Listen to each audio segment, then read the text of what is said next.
Bien, vamos a comenzar. Ya pasaron 10 Okay, minutos, let's así begin. que It's 10 ya past. algún tiempo para So que we've van ingresando. De todas allowed maneras, va a people quedar some time la to sala join the abierta. meeting. Aprovecho de dar Still, the la room bienvenida will a quienes nos remain están open. I would like acompañando to desde welcome distintos those of you who are países here from y por supuesto different también a countries. nuestros And invitados also que ya thank you and pasaré welcome to a our visitors, presentar. our Mi guests, who nombre I will es Nicola introduce Rios, shortly. soy I am Nicola doctorando Rios. del I am a programa de PhD doctorado, candidate de at doctorado en the Educación y Sociedad de la Universidad PhD de in Education Barcelona. and Society Y hoy awarded by the estamos University of celebrando Barcelona. ya el We are cierre here de la segunda edición celebrating de the los end of the encuentros de second edition actualización y of debates the contemporáneos en Contemporary educación y Debates in sociedad, Education and vidas Society docentes, meetings, políticas teachers' educativas lives, y education pedagogías policies, and feminist feministas. Le damos la pedagogies. bienvenida entonces a esta tercera y Welcome to última this sesión que lleva por título third and Sexualidad, last session sensualidad y entitled aprendizaje, las Sexuality, políticas porosas Sensuality, de and la Learning, the educación porous sexual. politics of sex education. Este ciclo de coloquios se organiza apoyado por un Project proyecto, ¿no es is cierto?, financiado por funded la sexta by convocatoria de the ayudas de la sixth Facultad de Educación y está coordinado por mí support junto call con dos compañeros by del the doctorado, School of Lourdes García Education. y It is Ángeles coordinated Ferreira, by two todas colleagues, Lourdes pertenecientes al Garcia and programa de Ángeles doctorado en Ferreira. Educación y They Sociedad are de la all Universidad PhD de Barcelona. candidates of the Aprovechamos de PhD in agradecer a la Education and facultad, Society en awarded by the especial a su University of vicedecano de Barcelona. We investigación, thank the school doctorado and y especially its comunicación, Vice Dean of Juan Research, Llanes, por PhD su in apoyo a Communication, esta Juan Llanes, for iniciativa his support y to this nuevamente initiative. saludamos a todos We quienes se inscribieron also en esta welcome actividad y nos acompañan en este all those who webinar, registered for así this como quienes nos están activity siguiendo and por who are joining nuestra us in this transmisión de webinar Zoom, as YouTube. well as those who Aprovechamos de are with recordarles us on que YouTube. para más información de nuestros We coloquios, remind you that for more mesas information about anteriores our también activities and y previous futuras editions actividades, si es que continuamos, and future nos activities, pueden if we seguir keep en doing nuestro this, you Instagram y can follow Twitter, us estamos como on our social col.v. media. We are Voy a comenzar con algunos call.ub. anuncios técnicos para nuestros Some asistentes technical en esta announcements. sesión Zoom.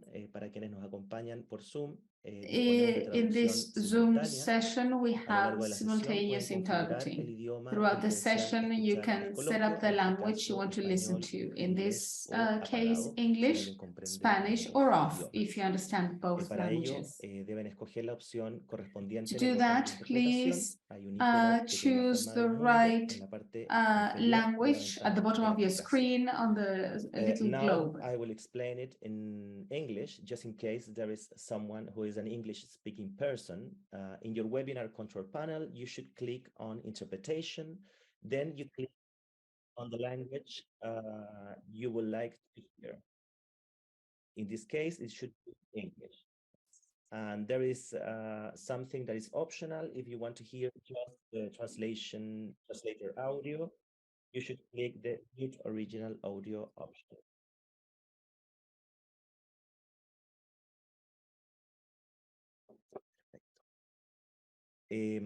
Respecto a las preguntas al panel, pueden Regarding enviarlas the questions, you can send them to the panel through the Q&A session at the bottom of the screen.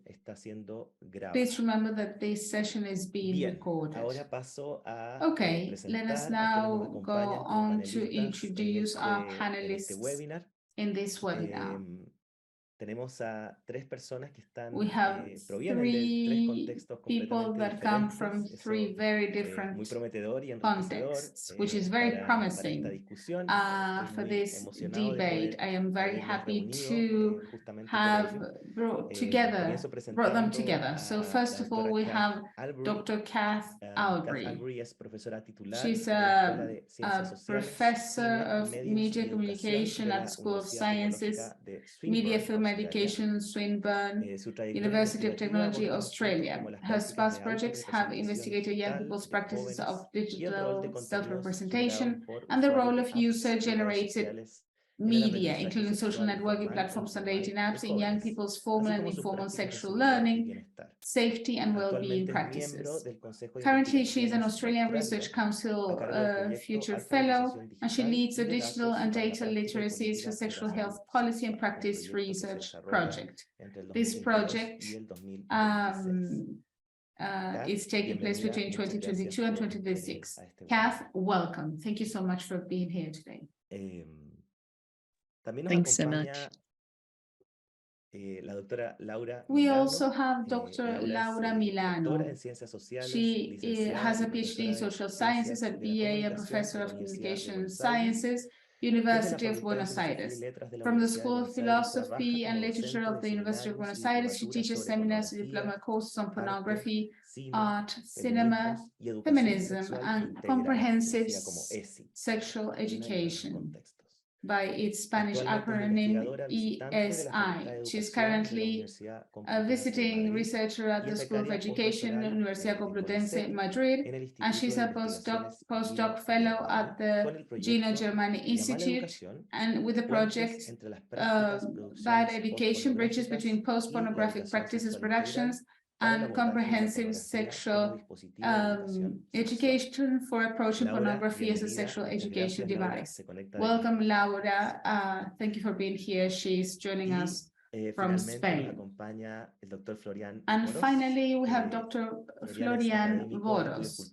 He is an academician in cultural studies and communication sciences at the University of Lille, France. He has a PhD in sociology awarded by the École des Hautes Études Social Sciences France. He's currently developing 2 research projects in collaboration with Beatrice Damian Gaillard, one on the politicization and mediatization of cases of sexual and gender violence in French heterosexual pornography.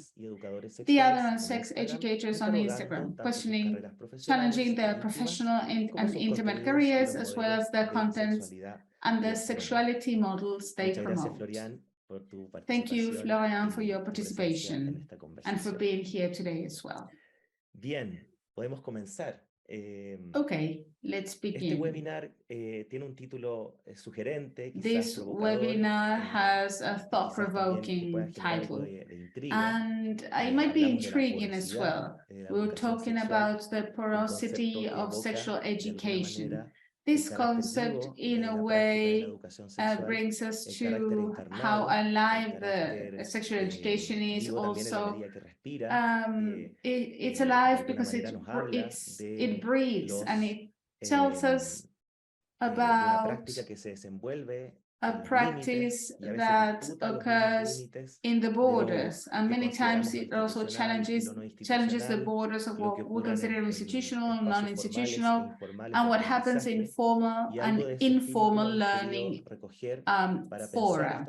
And we're trying to invoke this spirit because we want to deal with this practice in a contemporary context, because it does occur not just in institutional spheres, and we are interested in this. This is what we wanted to address today, and this is what we have invited these panelists.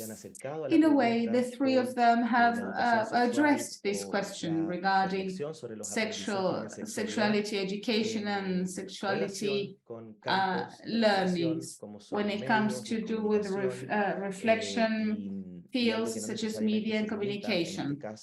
And also, this is not just restricted to formal learning environments. This is very interesting and truly enriching, and it allows us to address these challenges in a more complex way.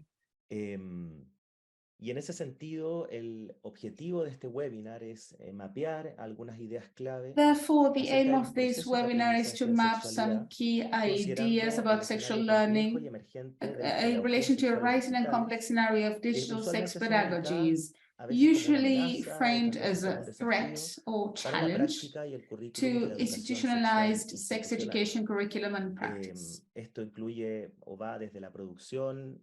This includes the accessibility and production of sexualized media and creative sex education projects in the digital space, where the map of current references for sexual learning has widened. It involves several actors such as influencers, health providers, YouTubers, sexologists, activists, etc. Also several resources, websites, apps, social networks, VOD platforms, etc., and also different formats, languages, and methodologies. In this context, some interesting questions emerge, especially around the function of entertainment, arousal, proximity, and authenticity, inviting us to pay closer attention to the central realm involved in sexual learning practices. It is the context that evokes the porosity of sex education as a fleshy, complex, and open practice that nowadays is not necessarily confined or limited to institutional spaces.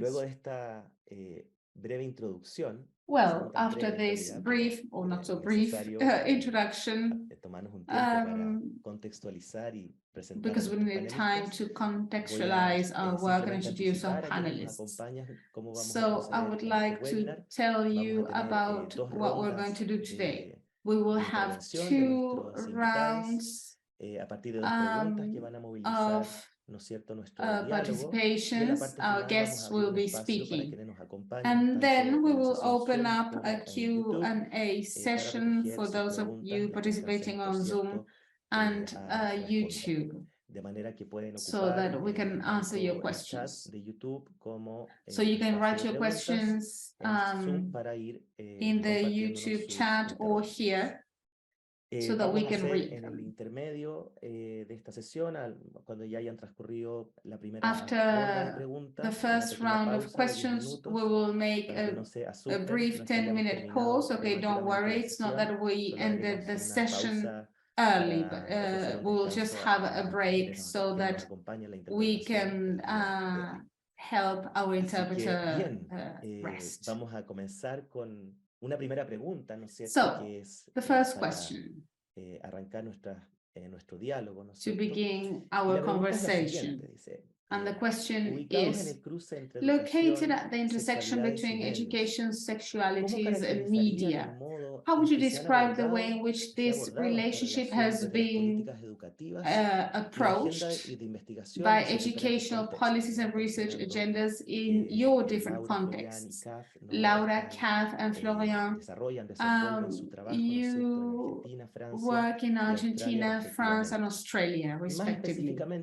And more specifically, which assumptions have dominated the discussion in this regard, and which issues do you believe must be problematized urgently? So, round number 1, Dr. Kath Albury, please. Thank you. Thank you so much. My current research focuses on building capacity around digital literacy and data literacy in the sexual health sector. So I'm now primarily working with organizations that provide services for young people, but it's young people aged 18 to 29, not young people in the school context. And I confess I moved away deliberately from working with schools and educational settings that are like schools a few years ago, primarily because of some of my frustrations with the dominant assumptions and also the recurring barriers in the Australian educational context. There have been some changes more recently. For example, consent is now specifically named as a compulsory element of school-based sex education, which it was not previously. But I would say public schools in particular are a very difficult environment for discussing sexuality in Australia. Teachers are really very underpaid. They are overworked. They're still very exhausted from COVID. There's very little formative training or pre-service training for primary or elementary and secondary school teachers in Australia in relation to either media or sexuality. And most of the conversations we hear are very negatively framed. A risk framework dominates, and we hear lots of questions like, how can we stop young people from using TikTok? Or how can we stop them, having sexy chat on Discord? How can we stop them looking at pornography? Rather than asking more open questions, for example, how are young people using digital platforms and devices to explore their sexuality? There's very intense public concern in Australia around misogyny, around image-based abuse, and also pornography. But when it comes to a classroom setting, there's very little willingness to directly discuss sexual feelings, sexual expression, gender politics, gender identity. A lot of sexuality education in Australia is still very limited to a kind of biomedical frame. And educational policy development is still very reliant on research evidence drawn from the field of public health. And particularly quantitative research, which is perceived to be more reliable, but is survey-based primarily. And within this disciplinary space, media is evaluated as a form of information. It's not seen as an environment or a source of community. There's very little exploration of young people's mediated practices of community formation or cultural expression or exploration.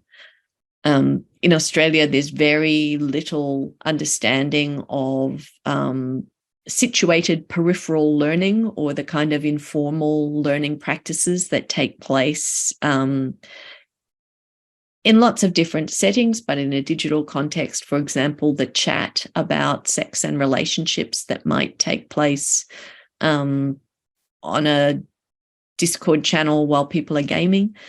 So these kinds of side conversations are really not acknowledged or understood. The health and education research in Australia tends to focus on whether or not sexual media content constitutes misinformation or disinformation about sex and sexuality. So there's no space to explore factors like effective understandings of sexuality embodies pleasure, disgust, repetition, ritual. None of these factors are part of the formal conversation in Australia. So where sexuality is discussed through research, the main aim, it would seem, of discussing media is to push young people towards education that is deemed to be factually accurate. So there's a kind of belief that identity and values and everyday sexual practices are primarily shaped by access to facts. I'm not entirely convinced that this is the case. So the questions that would be asked in this contemporary Australian research about media and sexuality, the questions are things like, do influencers give factually accurate sexual information? Or do porn streaming sites show realistic representations of sexual relationships, broadly defined? There's not really a discussion of what we might term affective pedagogy, or what I would consider to be kind of vernacular or everyday sexual literacies. So how do we develop vocabularies or repertoires in relation to our sexual identities and sexual practices and our fantasy lives. So this is really a source of frustration for me. It's really only something that can be discussed in relation to people over 18. And this is why I no longer do research with schools and schooling in the Australian context. Thanks very much. I really look forward to hearing from the other speakers.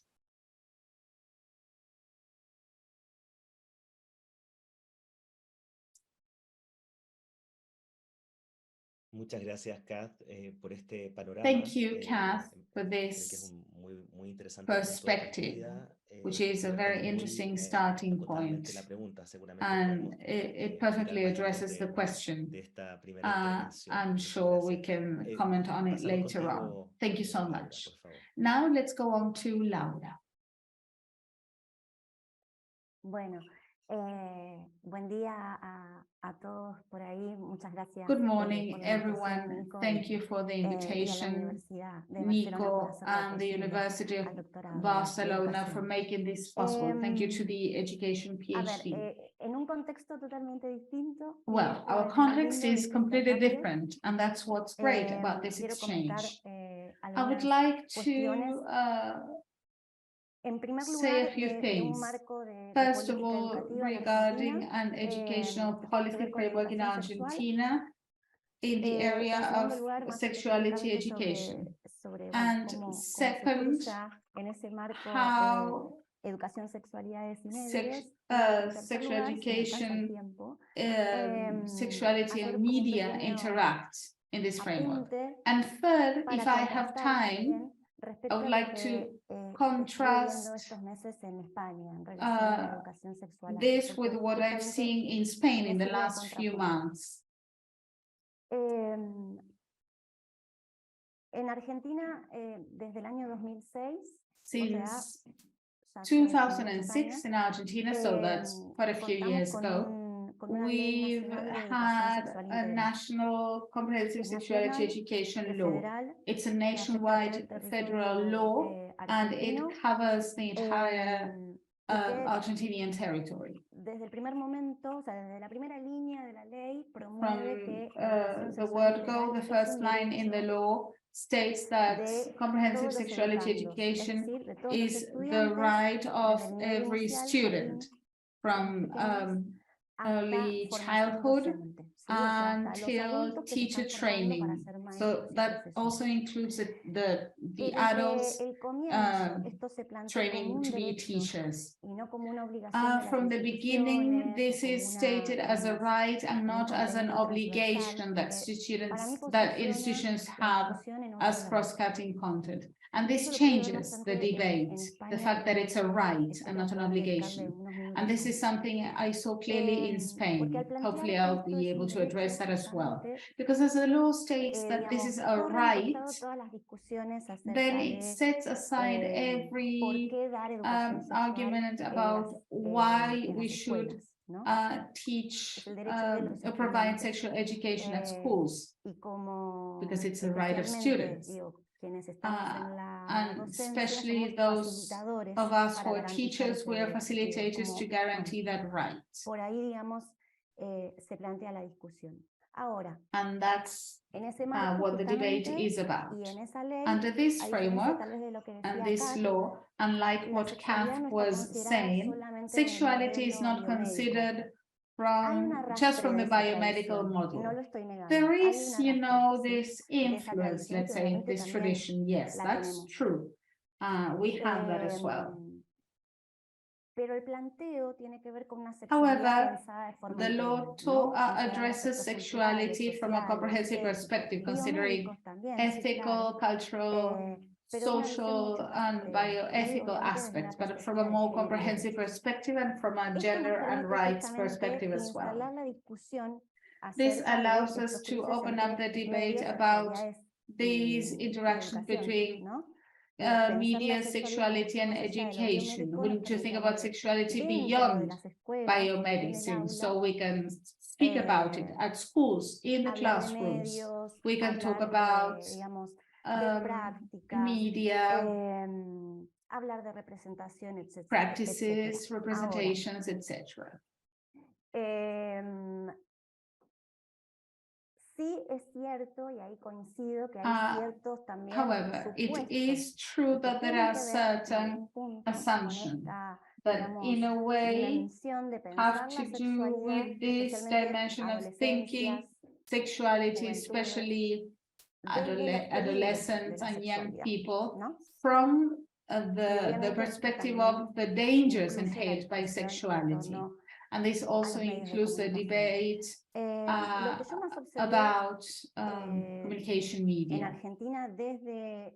What I've seen the most in Argentina, desde la práctica docente, es que cuando se piensan los medios, when observing teachers, is that when we think about media from a comprehensive sexuality education perspective, we think about representations, symbolic violence. That's our perspective. So we're still very far away from considering this debate about how subjectivities are created, also erotic practices, and how adolescents and young people live in the digital environment on an everyday basis. The institutional framework enables this debate. Although there's of course curricular content, it's a national law, so a lot of content has been created, lots of teaching materials. It's endless, actually. Para hablar de los medios con adolescencias y juventudes, we have then a lot of material to talk about the media with adolescents and young people. But what I mainly find is representations, gender stereotypes, some types of symbolic violence.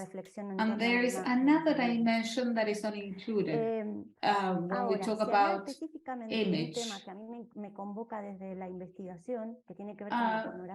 There is a topic that is very important, a research topic that is very important to me when it comes to pornography. And it's an example to illustrate this. When we publicly talk about, especially in research, we talk about young people consuming pornography. There is this assumption that pornography is bad education. And this is what I find after reading a lot of studies and media discourses. So, as we don't have sexual education, what we have left is pornography, and pornography is always bad and harmful, and it has negative effects, always. And it promotes or may promote sexual violence. Or it misguides young people regarding information. So there is this negative load instead of actually, questioning the whole thing. And this has to do with what Kath was saying. What do young people do? How do they consume, and why do they consume pornography? How do they connect with these images? How do they build the sexual narratives from what they see, or how what they see interacts with their eroticism? So I believe that this is truly a fertile research field, problematizing pornography, not just from this perspective of, pointing to how negative it can be, but actually asking the question, what do they do with what they watch? It seems to be a simple question, but it opens up several dimensions. In just 1 minute, I would like to say something else regarding the contrast between Argentina and Spain, which is what I'm trying to research here in Madrid. desde España, lo que observo mucho en las In investigaciones, Spain, what I see in the studies and the media discourses is this contrast. There is no sexual education, there is no systematization, history or regulations regarding sex education in Spain. Then what is left is just pornography. The contrast is very strong, how each of them is described. And what I find in Argentina, that opposition, it's actually coexistence. There is sexual education and there is pornography. And that's where we find potential to think about what we can do with how adolescents and teenagers consume erotic contents, especially on tube platforms. So hopefully that wasn't too long. Thank you very much for this opportunity. Muchas gracias, Laura, por esa Thank you, intervención. Laura, Y es una for sorpresa your que bueno poder escuchar intervention. también, It's parte also del great to contrapunto, ¿no? que ha hear sido, this que ha about sido this algo del contrast, trabajo del último tiempo en which you have been addressing in the last few months Pasamos a la in última Spain. intervención de Thank parte you. de Florian. So, Florian, the Muchas last gracias. intervention. Thank you. Bueno, en el contexto francés hay varias Well, cosas in the parecidas con el contexto australiano the French y context con el is similar to contexto both argentino. countries, Australia and De Argentina. lo que dijo Kath, lo que también Regarding vale what para el Kath contexto has francés, said, para something that also educación happens in France sexual en el ámbito de regarding los colegios, de los liceos, sexuality de la educación education secundaria, in es la falta de primary and recursos secondary económicos. school is the lack Estamos of sufriendo reformas financial bastante resources. violentas en contra de las cuales nos estamos rebelando ahora. And this is an issue that we Hincapié see fuerte sobre nowadays. riesgos, Also, presión conservativa, we focus y on visión risks. There is restringida conservative pressure and de there los is a medios de limited comunicación. view by Un vínculo que veo con el caso communication argentino, y media. que de hecho me gustaría A mucho similarity entender with the mejor, Argentinian es case la tradición de educación is pública fuerte that en Francia. there is a strong public Desde el education 2003 tradition hay una in ley France. que impone educación Since sexual 2003, en we've educación had a secundaria, law ley que no that está cumplida por falta de recursos económicos, about falta de sexuality education, but it's not coraje being ideológico complied because frente of a la lack presión of conservadora. resources and lack of Pero que ideological se courage enchufa una tradición to interesante face y the fuerte en Francia conservative de educación approach. popular feminista. And there's also a Uno strong de feminist los paralelos education movement. que me interesa es, o sea, en Francia el I'm término also very feminado, interested in this. que en su inicio no es un movimiento feminista, pero se volvió en los This años was not 70 initially a un movimiento bastante feminist feminista, movement, but in the con 70s it varios became a feminismos, feminist movement, una and it visión includes plural de los several feminismos, y que yo feminisms. creo que tiene vínculos, por ejemplo, And I think con it's fenómenos also de rebeldía en related Argentina, con este to tipo de tradición the de educación situation in popular feminista. Argentina regarding this Y, feminist education bueno, tradition. el límite o sea, uno de los límites es que en Francia One educación of sexual the y limits is educación en los that in medios de France, comunicación sexuality son dos education and ámbitos muy communication media separados. education are truly independent Solo hay as algunos spheres. programas especializados There que are trabajan some en specialized sexualidades programs mediatizadas, pero that son programas muy address de niche, mediatized que son como muy sexualities, but these específicos, are niche y programs en actually. la universidad hay una separación, o sea, la universidad francesa es muy And disciplinaria. remember No hay that lugar the para, French para universities are interdisciplinaridad en la based universidad on francesa, disciplines and lo just que one hace discipline. que, There is no bueno, y hablar de sexualidad interdisciplinarity para usually, cada disciplina es complicado. and Así disciplines que, por find it very ejemplo, yo creo hard que en to ciencias de la address educación sexuality. So hay I muchos believe programas that sobre education aprendizajes sciences include informales, several pero que no están informal aplicados a la learning sexualidad. programs, but they are not, Y en ciencias de la they don't comunicación hay address muchas sexuality. investigaciones And in sobre communication sciences, there are a programas lot of studies de educación mediática, pero que no about interrogan la dimensión sexual. sexual, Así que mediatized sexual education, but they don't hay challenge the estas barreras. the sexual component. So this is what we Bueno, have. estamos en un contexto en que políticas públicas In our para context, educación a los medios de comunicación, educación a la vida afectiva y public sexual, policies en for Francia, media education están and also marcados por la education for perspectiva a sexual and moral. affective Hay life yo diría are que, sobre affected todo para by this todo lo que está vinculado con moral el or colegio, ethical liceo, la educación perspective. secundaria, hay un control ideológico del Primary and Estado secondary muy schools fuerte. are ideologically controlled by the state, clearly. There are binary situations, let's say. Communication media believe that there are good sources of information and fake news. So everything is binary.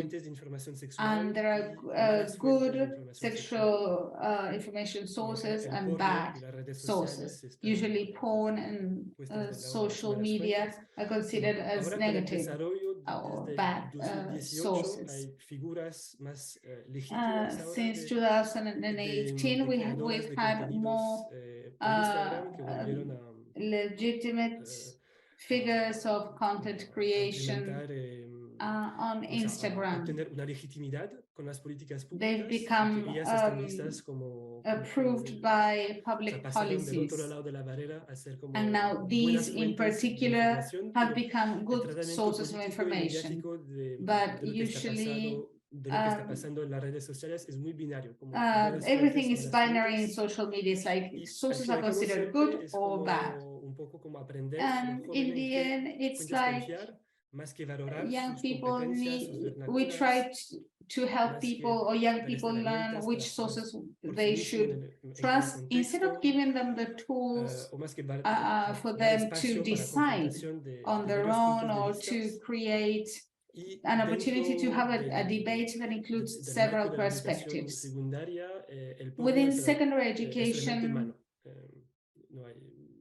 porn is just bad, considered bad. There is no difference between good porn or bad porn, which really is a binary difference. But porn is basically bad, and that's that. En el contexto francés, y es el último punto en que quería insistir. In France, and this is my final point, people are truly obsessed by pornography. And our current context is very similar to what happened in the States in the 80s during the sex wars. There's a new anti-porn movement. It is backed by the Catholic right. They truly fought against equal marriage and gender ideology, let's say. And now they're more quiet. But now there is also institutional feminism that fought to eliminate porn, and they are allies with President Macron, and they're trying to, but of course the government doesn't want to take too many risks. They don't want to spend money on sexuality programs. And also the media addresses sexuality, especially sensationalist practices. So currently, porn violence is a new concept that describes porn as violent. So this porn violence concept is presented as a French public policy priority. This, creates an opposition between institutional feminism that focuses on sexuality as a place of danger and risks. And there's also this opposition between good heterosexuality and bad sexual practices. And also non-white and popular groups are strongly stigmatized. There is Simon MSc has written a PhD thesis where they describe how gender programs stigmatize popular non-white groups in France. Aurore Lemat also wrote a PhD thesis where they explain how public policy programs tend to be heteronormative. And also in the borders, there is a popular feminism movement that addresses the needs of participants. And they always analyze power relations in context and in a cross-cutting way. So that's what I would like to say about the French context. Thank you. Muchas gracias, Florian. Thank you, Florian. Es muy interesante escucharles. Yo It's podría so agregar, interesting to hear you elementos de mi propia speak. cosecha, I could add a del few contexto chileno, porque creo que elements from the cuando Chilean hacemos estos context, recorridos, because justamente when cruces, ¿no?, we de nuestros contextos do hacen this, mucho más when we interesante compare la a discusión, context, ¿no? the debate is much En el caso more chileno interesting. tenemos una larga tradición. In Chile, we have a long-standing tradition. We were even pioneers in Latin America regarding sexual education policies developed in the 60s. However, the military regimes and other dictatorships in Latin America halted these elements that strengthened the public sphere. Dictatorships are like a counter-revolution. They roll back popular advances and public projects. And Chile became an example of one of the strongest neoliberal cases in the region. We had 17 years of dictatorship, and the country consolidated education privatization, and also we privatized other basic rights. And there have been sexual education struggles as well, and we are very different from Argentina in that regard, as said by Laura and Florian in their first intervention. And this has to do, Laura, please correct me if I'm wrong, it also has to do with the context that allowed us to draft a comprehensive sexuality education law in 2006.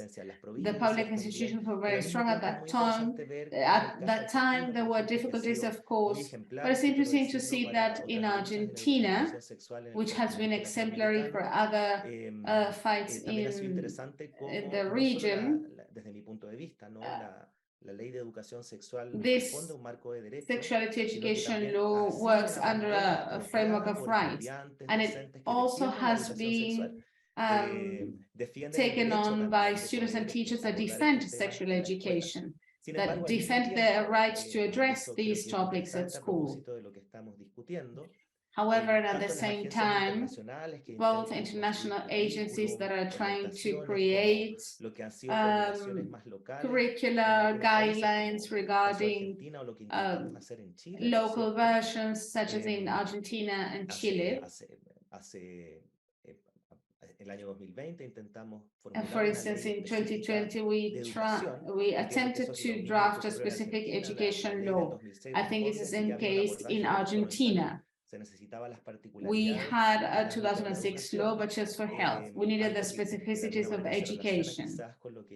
And I believe that this is related to what Kath was saying, the prevalence of the health perspective to address sexuality education issues. In Chile, we developed a comprehensive sexuality education project, but it was halted by conservative and right-wing groups. So in Chile, we're still fighting the fight. So I wanted to address the Argentinian case as well. In Chile, we haven't had institutional sexual education project or a teacher training project. But at the same time, sexuality education on the digital world has increased because many activists have fought for sexual education, and they address some of the topics that do not appear in the school curricula. In 2010, I started working with sexuality education in teacher training, in developing learning materials, etc. And at the time, sexuality education was a low-intensity activity, let's say. not like now, because in the last 5 years, la discusión ha sido mucho más transversal. the debate has been cross-cutting. Abrazado los movimientos estudiantiles a nivel And it has been taken on by student movements at schools and universities, and also learning or pedagogical movements. There is a network that fights for sexual education in Chile. There is a network of feminist teachers as well. It has been a truly cross-cutting fight. However, the languages used for this fight in Chile, especially when it comes to implementing the topics we're going to fight for, because they should be included in a law, there are some topics that are still marginal because they're difficult, thorny. And this has to do with what you have said, specifically about the media and pornography. Even in Chile, some movements have used arguments to fight for sexual education. And if you allow me, they say, if we don't have a sexuality education law, then pornography will do our work. So once again, we come to this binary opposition, as Laura was saying. And it's a complex position because, and this is what I'm researching in my PhD and my activism. One of the elements that triggers my research question has to do with what was happening at schools.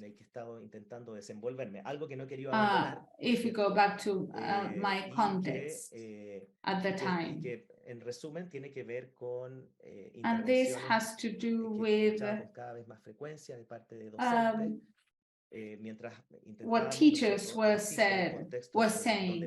And this is in a context where there is no legislation, there is no enabling context as in Argentina. Several institutions and organizations have supported the work of developing sexual education programs and plans. And what we found is that teachers said, okay, what we're doing is fine, is interesting, it's great to address these topics, but young people learn somewhere else. And I asked them, where are they learning? You know, on their mobiles, the internet, through porn. Okay, let's include these elements as part of the sex education we address at school. And then people just say, oh no, how can we address this? What does this mean for teachers? You know, people become culturally anxious. And this paradox is very interesting. And at the same time, it's truly logical. And this is clear in the Chilean context. We have fought to have CSE law, but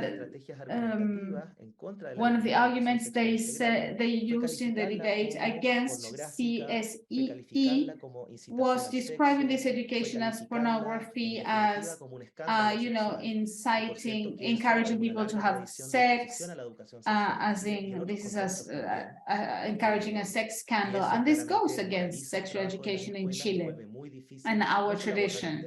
And this makes it very difficult to address porn, for instance, but also our cultural debate about sexuality. One of the elements that we've had in the debate, not so much in Chile, and this has to do with the second round of interventions. It has to do with ways to address this relationship between education and media. We're talking about media literacy, digital literacy, and even porn literacy. This will be included in the final round of interventions. But before that, let's make a break so that Lourdes, the interpreter, can take a break. So, for those of you on Zoom and YouTube, let's have a 10-minute pause. And will leave the webinar screen in the meantime. Desactivar nuestras cámaras. Bien. Hemos tenido una primera parte we've had our first session, a very interesting first session, because we have addressed different contexts regarding sexuality education and sexuality policies that address these topics, and also how they interact with media. Hemos querido however, proponer en el título de este webinar es también un desplazamiento. In this webinar, we'd like to address a question regarding learning, which is not the same as asking about education, because it's one thing what formal education can do regarding sexuality in training and institutional contexts and formal contexts. But we need to remember the question about learning, especially sexuality learnings. And this question invites us to address more complex contexts that are institutional, but also that also take place in the social and cultural lives of people in different and multiple spheres. And this is what I would like to address in this second round. At the beginning of the webinar, I was saying that one of the truly enriching and attractive elements of inviting you today has to do with how from education that runs parallel to formal education, there are many opportunities to further study the questions that are not, or the topics that are not addressed in sexual education, and maybe also, you know, question some conservative limitations and how the sexual education project has been addressed. These are the questions that do not appear in the prevailing debate. And regarding what we were saying in the last session of in the first round of interventions, I would like to address this second question to our speakers. Considering some emerging methodologies and proposals in this field of discussion, a debate around the need for media literacy, digital literacy, or even porn literacy has been installed. And in the first round, they even talked about porn literacy. However, the way in which this is understood varies and is affected by generational, technological, material, and geopolitical contexts. So I would like to invite Kath, Laura, and Florian to answer a specific question in this second section. Which elements do you think that formal educational practice should consider regarding these issues, such as media, porn, and digital literacy, from a critical sex pedagogy standpoint? When I say critical sex pedagogy standpoint, I mean what the teaching environment does, not just schools, but in general, and in particular, the critical standpoint regarding sexual policies and the topics addressed in the first session, when you talked about conservative context policies, groups that oppose sexual education projects, and also prevailing interpretations about things like pornography. How can we address all this? Maybe we could have, I don't know, porn literacy so that people don't watch porn. Or maybe we should think about it considering in relation to young people. So which do you think are these, you know, new proposals that are key and that could be actually included within formal education? So first of all, Kath. Great, thank you. So I will say my current fellowship research evolved from a project I was involved in a few years ago, where I asked sexuality educators, primarily who worked in schools, but not exclusively, to reflect on their own digital literacy and media literacy skills. And they generally rated their own skills and those of their colleagues to be fairly low.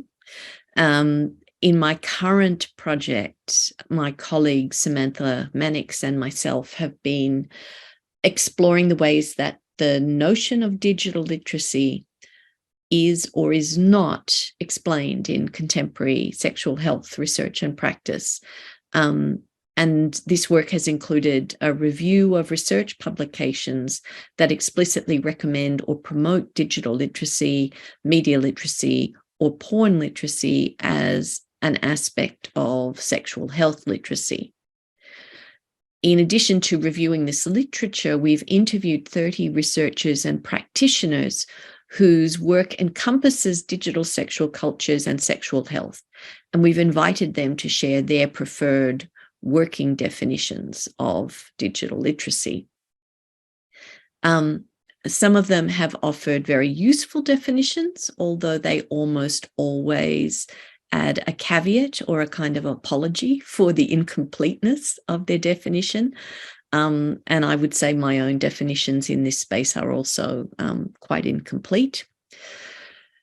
But interestingly, for this first stage of research, many of the sexual health researchers that we interviewed, including some whose professional biographies explicitly mention digital technologies as a research focus or young people's use of technology, many of these researchers reflected that they had never really thought about what digital literacy is, and they did not have any particular theoretical or applied definition of their own. And this was even the case for some researchers who were creating resources for young people to promote porn literacy, or who recommended actively in the findings of their reports that media literacy was important for young people in sexuality education.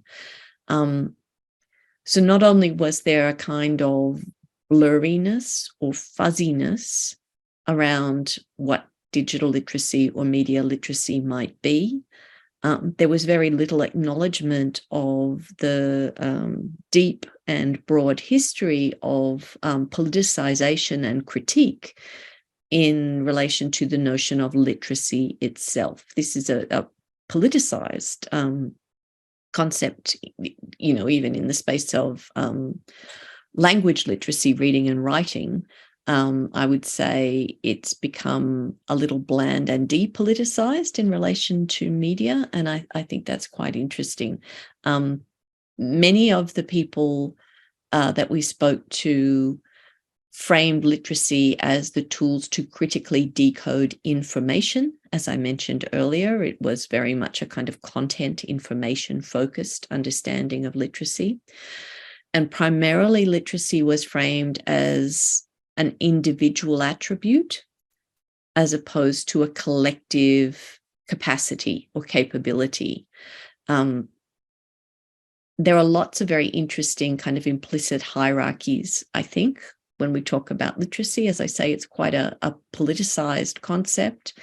I've been very interested in reading Annette V's book, Coding Literacy, where she talks about the campaigns to teach young people to learn to code, to give them 21st century skills. And as she observes in that book, we very rarely apply the term literacy to the acquisition of practical skills at all. So I'll just very quickly read a little extract from her book. She says, literacy has both functional and rhetorical components, and this is what makes it socially useful and valued. Literacy reflects real knowledge requirements, and that's its functional component, as well as the perception of what kind of knowledge is required to get around in society, its rhetorical component. These components are entangled. People perceive that literacy affects not only its social value, but also social utility. In other words, if a skill is believed to be more useful, it is more useful.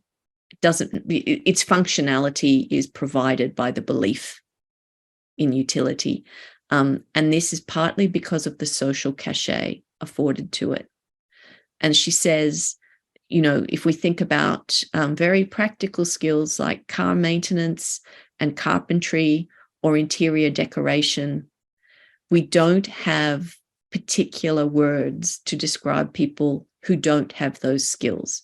So we don't say that someone is car illiterate, but we do say that we are media illiterate or, you know, illiterate in other spaces in our lives. So I'm trying to think in my current work about what organizational or institutional literacy might look like in the space of health or in the space of education.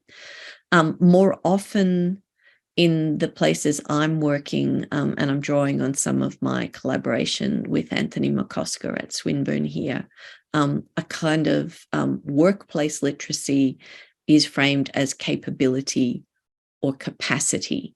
And it's much more about being able to do things with particular skills and technologies and knowledges. So if I'm thinking about porn literacy, for example, I would say, what does formal educational practice or a formal educational system or a formal policy structure need in order to be porn literate? Not what an individual child might need or a student, but what does this organization or institution need in order to be a porn literate organization? What needs to be in place in order to create capability or capacity? How do we create literate educational practices in relation to media? And this may mean that policymakers and educators actually need new skills and they need to understand new technologies in different ways.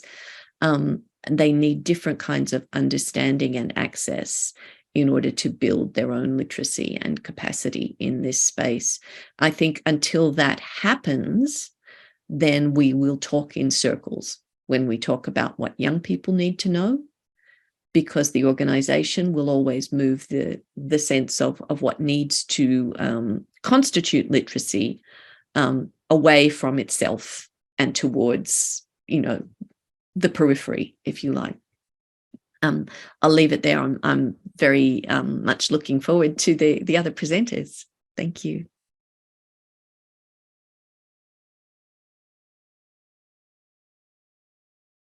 Muchas gracias, Kath. Muy interesante. Thank you, Kath. That was so interesting. So many questions, but of course we don't have time, so I must self-censor. So now let's give the floor to Laura.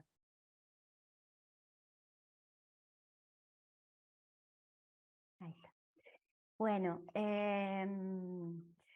a ver, me había apuntado algunas cosas.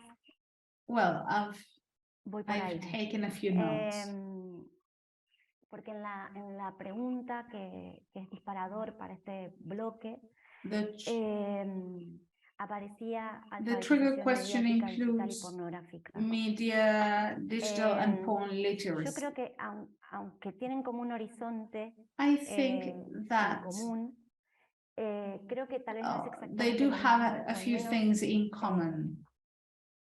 Es lo que se me ocurre desde también la tradición en Argentina en relación a la I think it's different in Argentina regarding media education. Haber escuchado las presentaciones que I'm very happy to have heard digamos, what my colleagues want to say, and communication has contributed to a great extent to education, and that also allows us to question these interactions between communication and education. I remember that when I was a university student in my teacher training course and in my communications PA, we talked a lot about media literacy because they were training us to be communication teachers for secondary and higher education schools. We also talked about digital literacy. We never talked about porn literacy.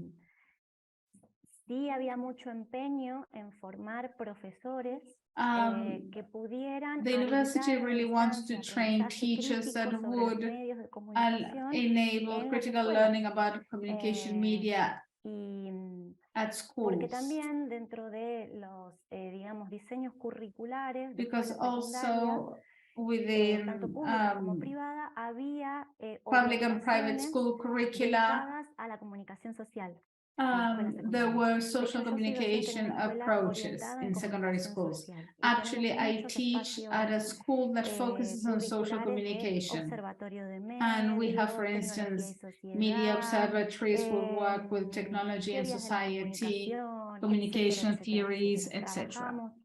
Trabajamos mucho en esos espacios. We work hard with our students in these spaces. However, this leap towards porn literacy requires media literacy skills.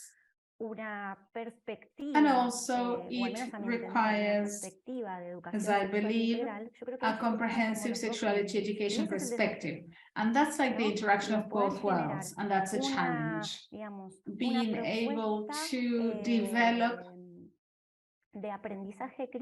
a critical learning proposal that considers communication and also erótico-sexual de la pornografía, ¿no? The erotic sexual aspect of pornography, as if these were two layers to consider.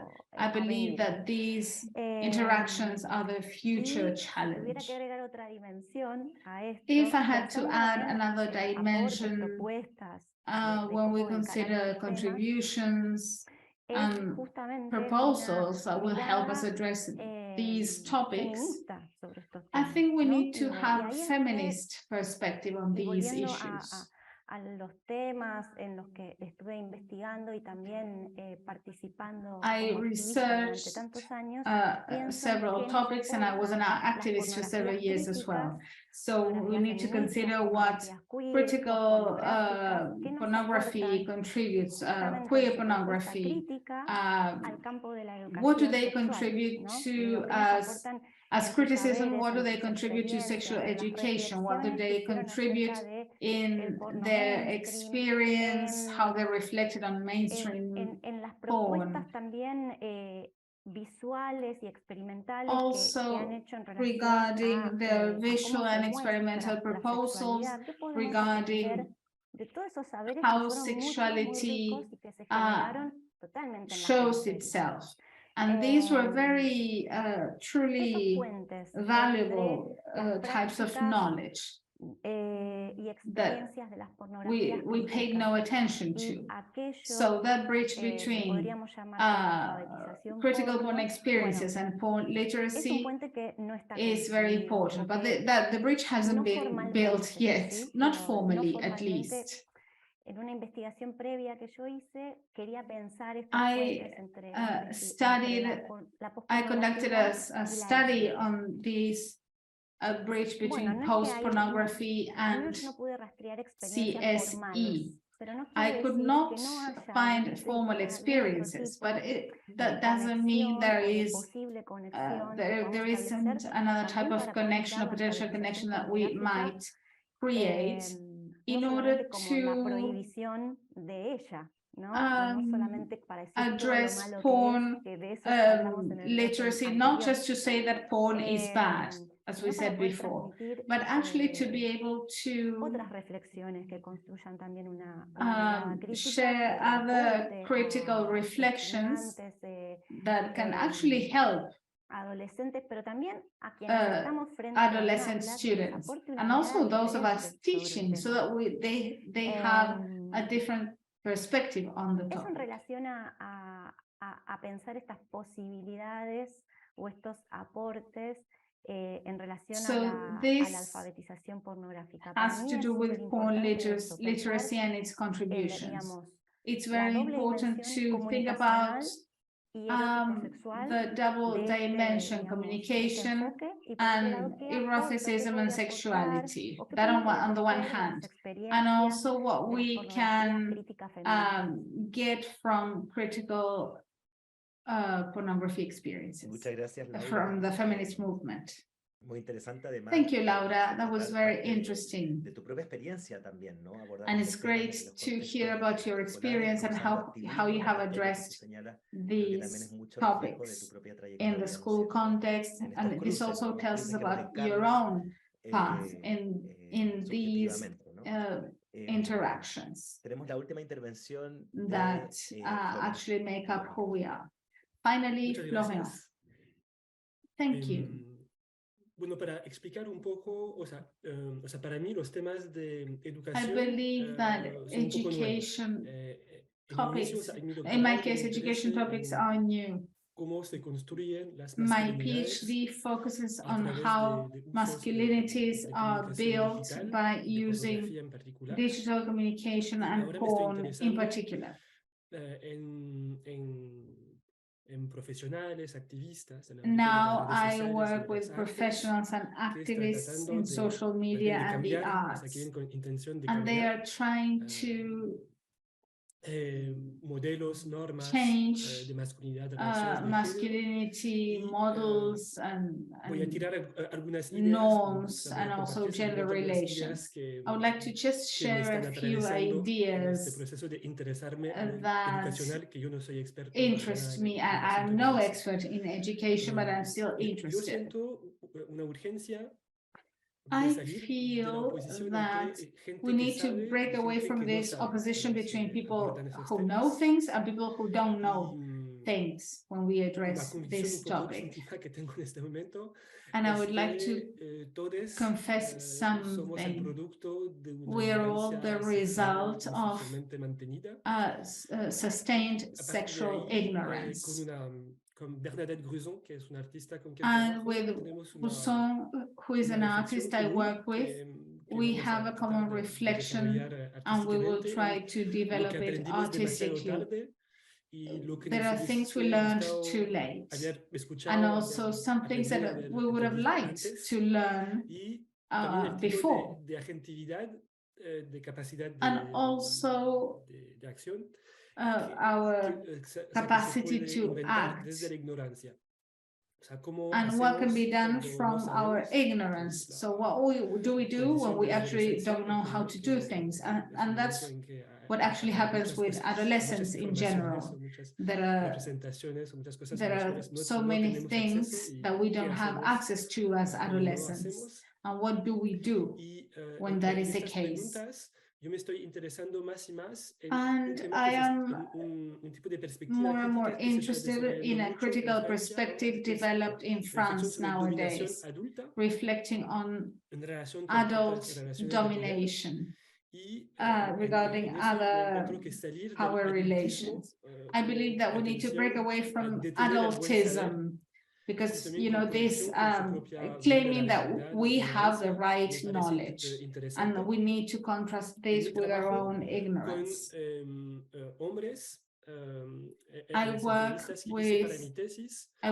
I interviewed men for my thesis. And one of my findings was a connection between male domination and adultist or adult-focused positions. I believe that this is an obstacle to social change. I interviewed high middle-class heterosexual white men who watch porn in France, and they agreed with me because I can distinguish ghosts from reality, let's say. So porn doesn't affect me. So I shouldn't question my fantasies. That's what they said. They were very clear regarding gender and race. And compared to other young people, I am an adult white man, so nothing affects me. And they talked about responsibility as a social asset. They were very arrogant, and they said, I am educated, so I know how to do things. And also they said that I am responsible when I listen to other people as well. And that entails, you know, becoming responsible for their own participation in the social environment. That's this idea that I wanted to share about this focus on adults or adultism, and also regarding violence and pornography, which is a topic that is truly central in France.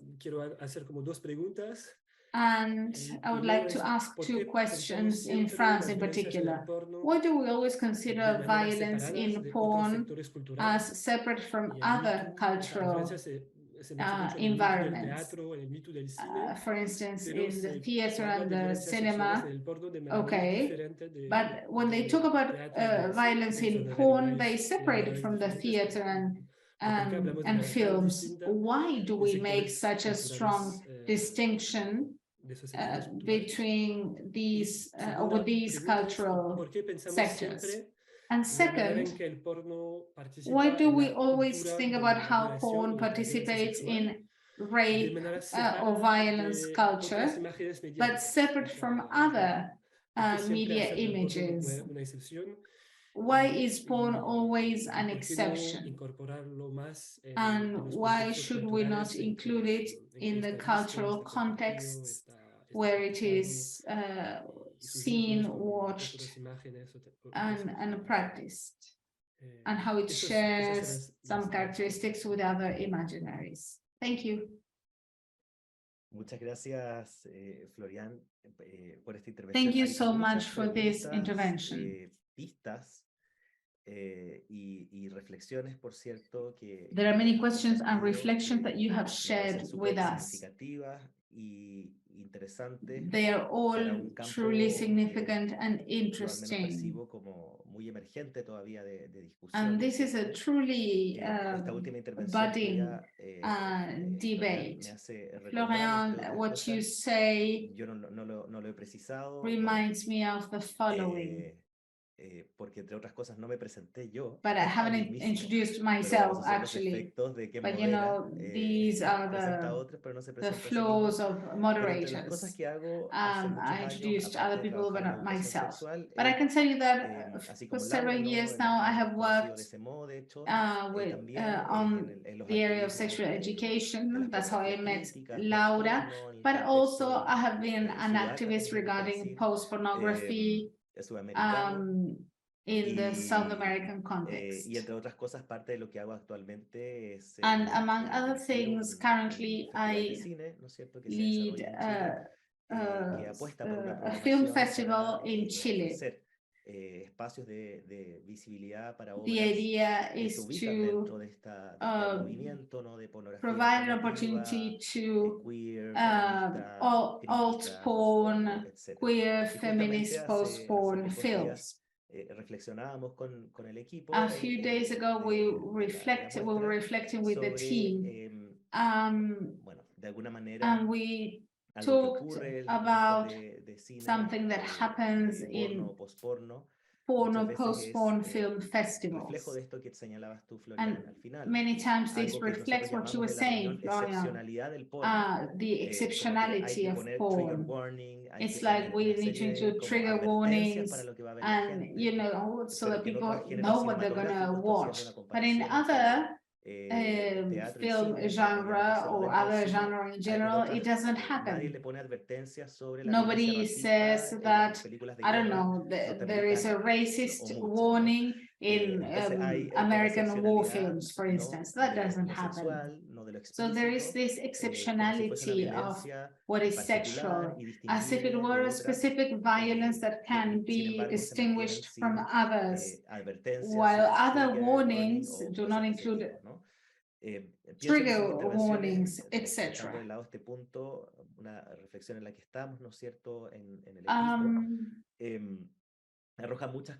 I believe that your interventions provide very interesting elements regarding what you were saying, Kath.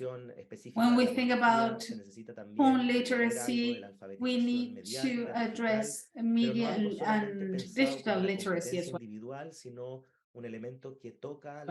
Not just as an individual capacity, but as an institutional capacity.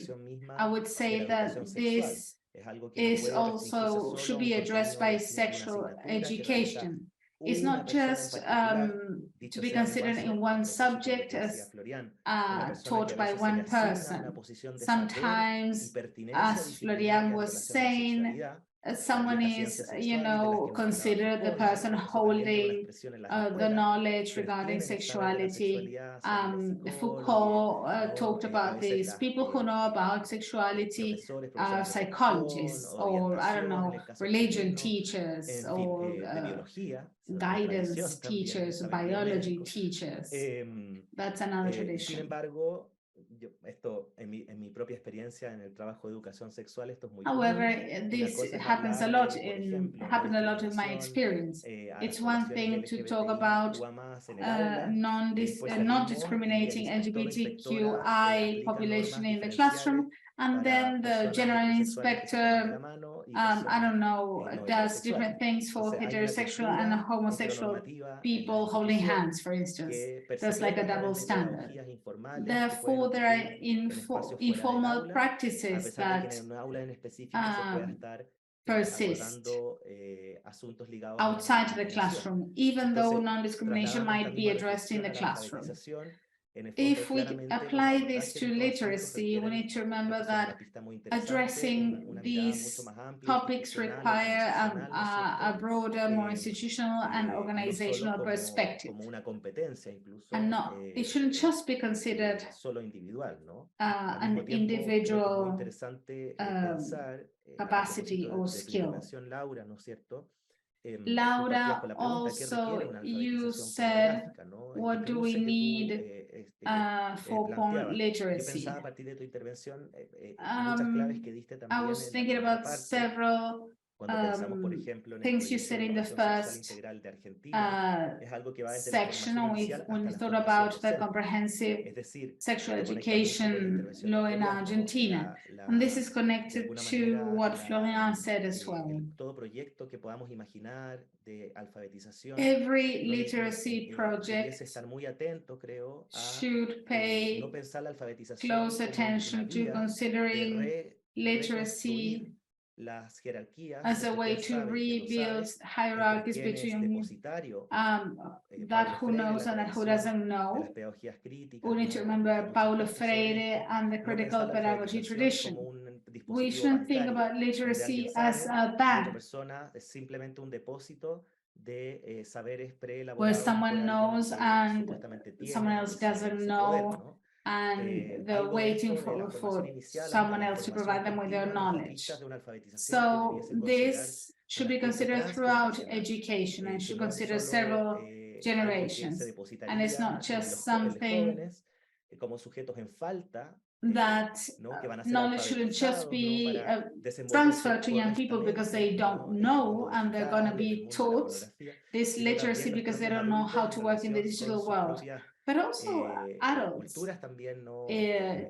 regarding their own digital culture, not just because they didn't have an early connection with these technologies. This doesn't mean that they have nothing to learn in this area.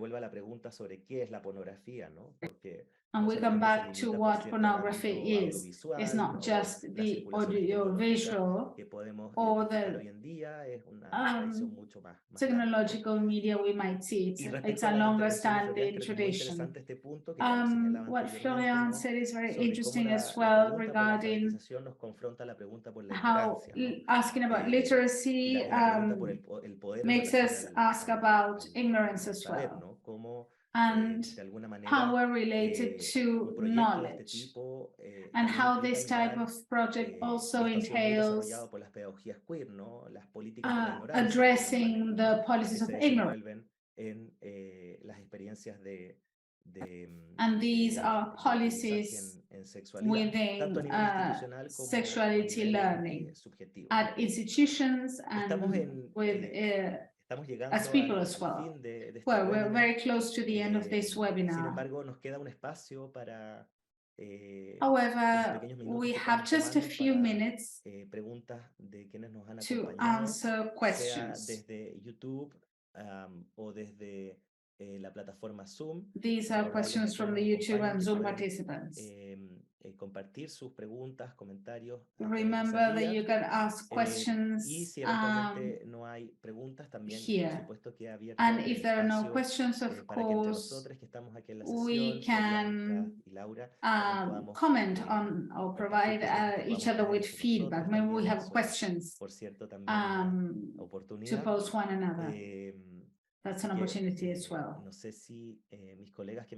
So maybe my colleagues who are backstage have collected some questions from YouTube.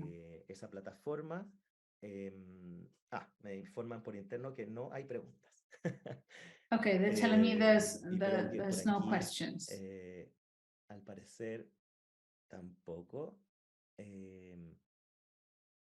Bueno. Hugo, hay una pregunta aquí. There's one. Interesante, dice, ¿cómo podemos lidiar there's one question. How can we deal, how can we work with the how people demonize comprehensive sexuality education? Es una pregunta que nos devuelve de alguna manera, yo creo, a la primera parte. In a way, this brings us back to the first part of the webinar. Hacer una pequeña ronda. So just a very brief round around this question. Laura, Kath, or Florian, and maybe Laura, Kath, or Florian would like to say something else about what people have said or share a question. No sé si alguien quiere tomar with each share a question. Maybe someone would like to start or say something about it.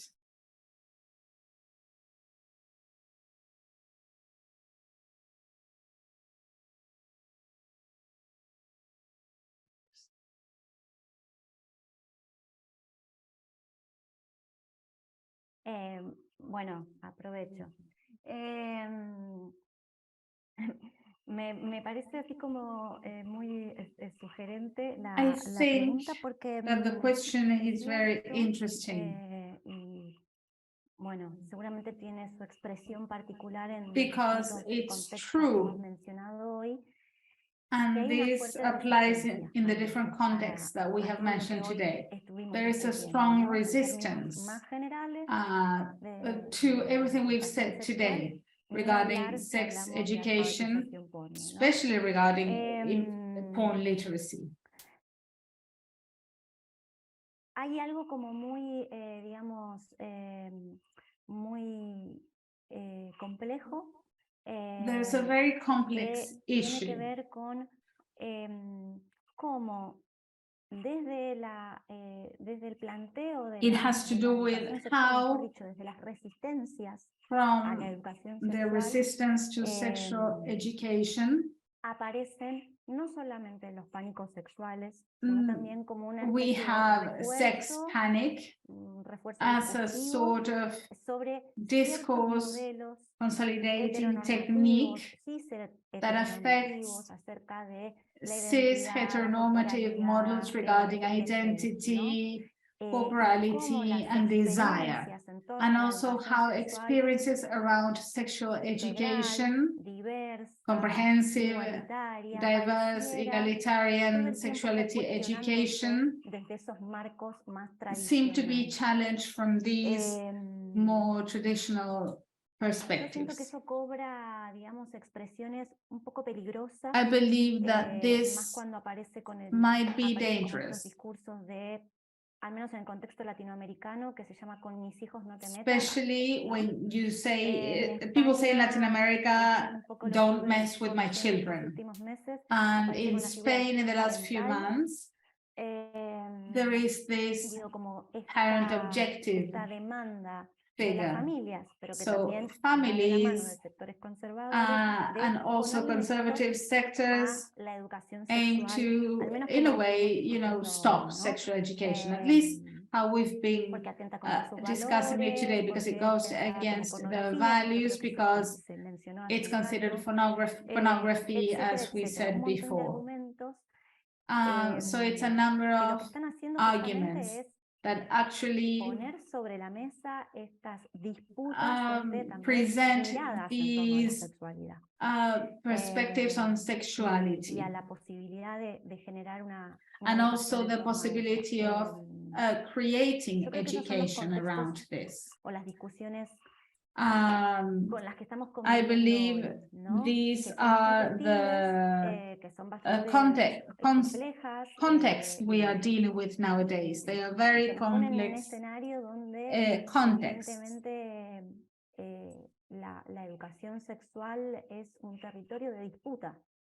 And this is sexual education is an arena that is disputed, and everything we've been saying today is included in that arena.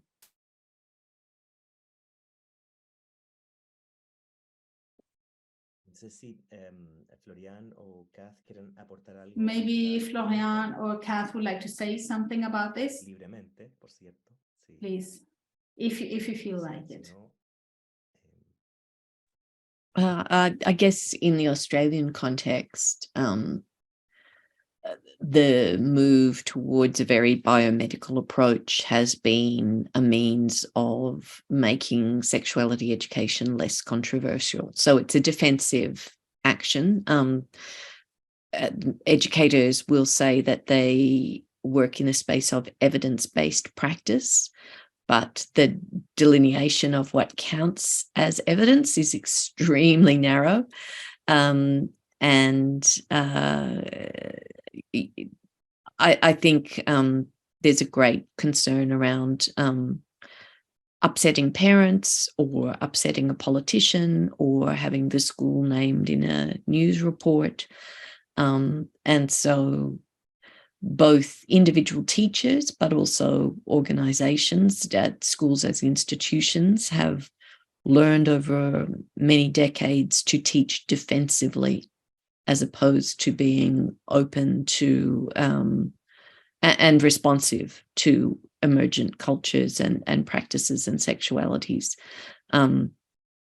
So in a sense, in Australia right now, sexuality education is uncontroversial, but it's uncontroversial because it's been so shaped by the politics and the fear of controversy that it is highly, highly sanitized.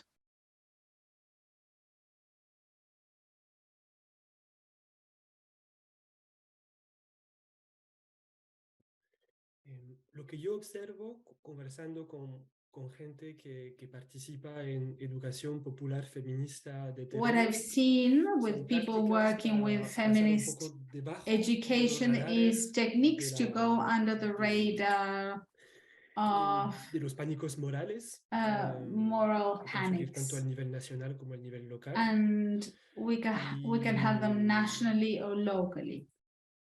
Así que sí, esa táctica simplemente de hacer trabajo de terreno siendo it's important to work in the field. We need to be ambitious, but discreet.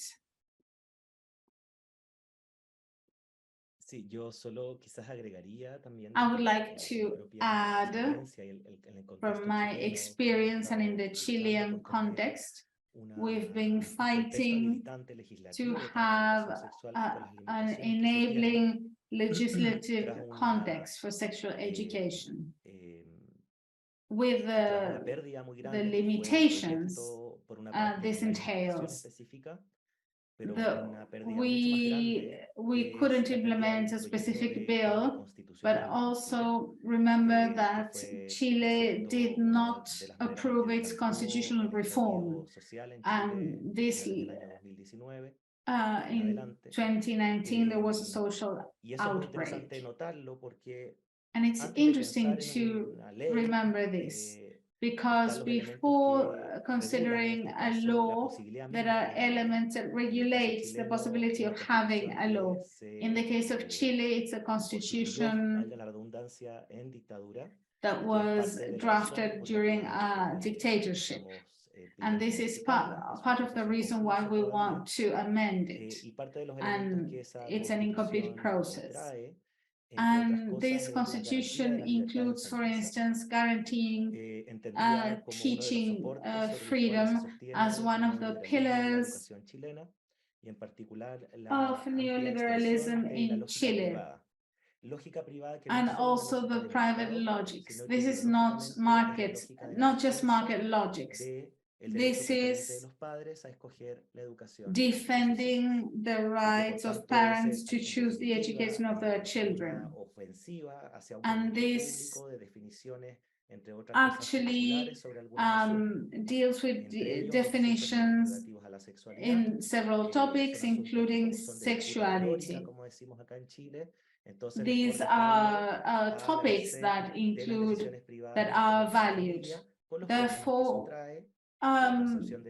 if we allow families to take their own decisions, and this has consequences because adults feel that they have this power, they're adults, and they take decisions, they decide to send their kids to public schools or private schools, and you know, the whole range in between in the Chilean education market.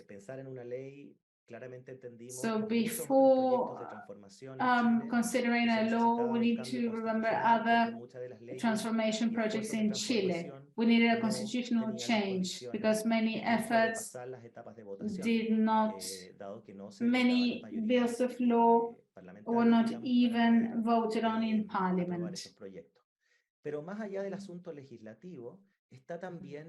There is also the social sanctioning of a penalization of sexual education. And this is what we have addressed from this tradition. In Chile, this has to do with how conservative and right wings have prevailed over the mass media, especially in the 90s when we had the first sexual education policies.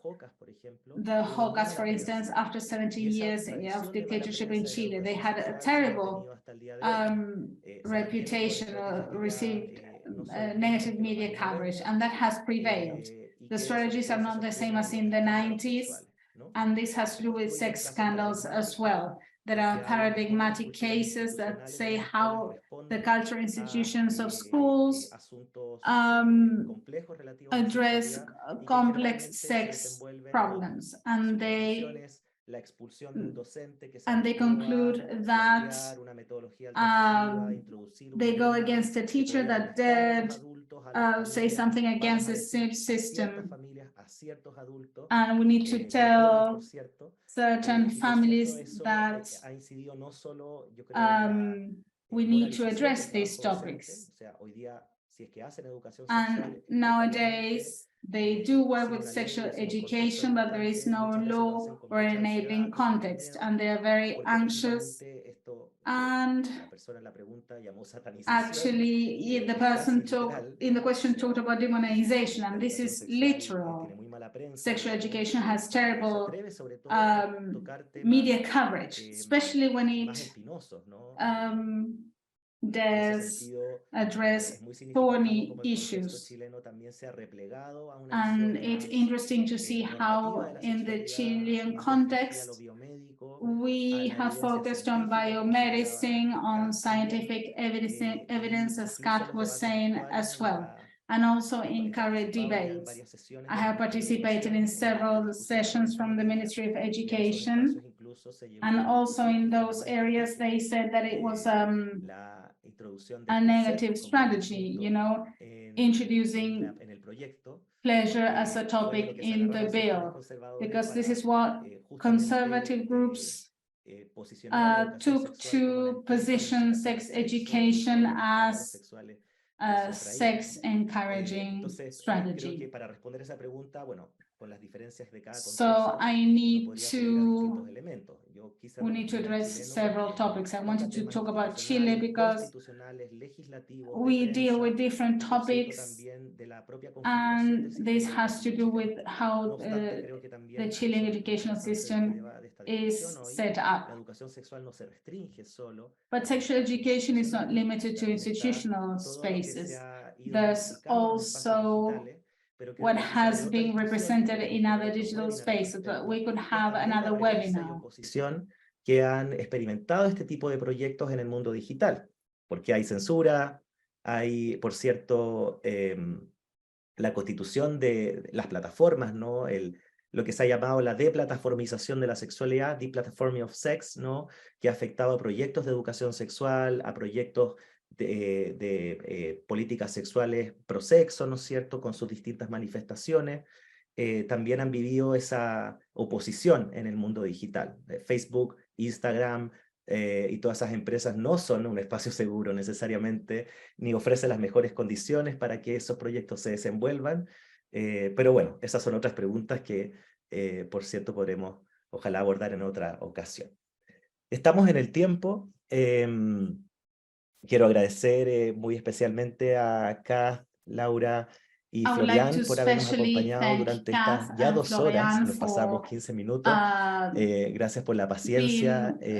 Aprovecho también de agradecer a Nicolás Loriani y Lourdes Martino, quienes nos acompañaron en el apoyo técnico y de interpretación de esta sesión, facilitando la comunicación, un tema que hemos abordado hoy entre nosotros, a menos en el ámbito de los idiomas. Y bueno, además de agradecerles por su participación, estamos dando cierre formalmente a la segunda edición de este programa de coloquios, que tuvo 3 instancias, ¿no es cierto? Una primera que llevó por título La construcción de lo común de la experiencia y el cotidiano escolar, entramando vidas, cuidados y deseos. Tuvimos la participación de Dora Niezwecki, Glacia Figueiredo y Asunción López Carretero, actividad fue moderada por Lourdes García. Luego tuvimos la mesa Pedagogía y Política, los sistemas educativos y los problemas pedagógicos contemporáneos en el debate internacional, donde nos acompañó Gary Anderson y Adriana Buenos, una actividad moderada por Ángeles Ferreira, y esta última titulada Sexualidad, Sensualidad y Aprendizaje, las políticas porosas de la educación sexual, con quienes nos acompañaron Kath, Albury, Florian, Vörös y Laura Milano. Volvemos a agradecer a la Facultad de Educación de la Universidad de Barcelona y a su vicedecano Juan Yanes. Y también, por cierto, aprovecho muy sentidamente de agradecer a también mis compañeras que me acompañaron hoy, Lourdes García y Ángeles Ferreira. Nuestra solidaridad doctoral que ha marcado estos 3 encuentros. A mí también me tocó estar tras bambalinas en otra oportunidad, así hemos ido rotando. Y bueno, recordarles que esta sesión fue grabada y estará disponible en nuestro canal de YouTube. Nos encuentran como Coloquios Doctorales UB. Sin más que agregar, doy cierre a esta sesión. Vuelvo a agradecer a Kath, a Florian y Laura, y a todos, por cierto, quienes nos acompañaron a lo largo de estas 2 horas de webinar. Me despido, les dejo un gran abrazo y hasta la próxima. Thank you very Chao, much chao. and see you next time. Bye.